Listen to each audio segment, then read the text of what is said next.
Bonjour à toutes et à tous. Il est temps d'ouvrir le chapitre de l'allocation d'actifs pour ce troisième trimestre 2022. Nous étions partis pour vous dire « les semaines se suivent et se ressemblent », à vrai dire, les choses s'empirent. Les actions européennes enregistrent leur pire semestre depuis 2008, tandis que les actions américaines subissent la chute la plus importante depuis plus de 50 ans. Les motifs, ils restent les mêmes. Inflation, durcissement monétaire et baisse des perspectives d'activité. Les banques centrales le martèlent, c'est l'inflation qui est au centre de leurs préoccupations. En Europe, plus 8% au mois de mai et plus 0,86% pour les États-Unis.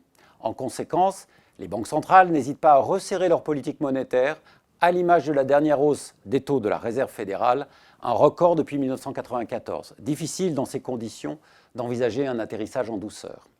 Les effets macroéconomiques, la Fed estime à 80% la probabilité d'une récession aux États-Unis. Les trois principales zones économiques, Amérique, Europe, Chine, sont toutes en territoire négatif et les objectifs de croissance sont largement sabrés.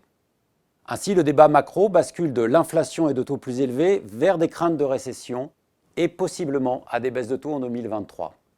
Les effets de la crise énergétique commencent à se faire ressentir. Les risques d'un rationnement en Europe s'accentuent alors que la Russie continue de diminuer son approvisionnement en gaz. La réduction des exportations de Gazprom a forcé l'Allemagne à relever son niveau d'alerte. Selon l'Agence de l'énergie, l'Europe devra réduire jusqu'à 30% sa consommation de gaz d'ici à la mi-février si les flux en provenance de la Russie sont interrompus. En conséquence, quelle allocation pour ce troisième trimestre ?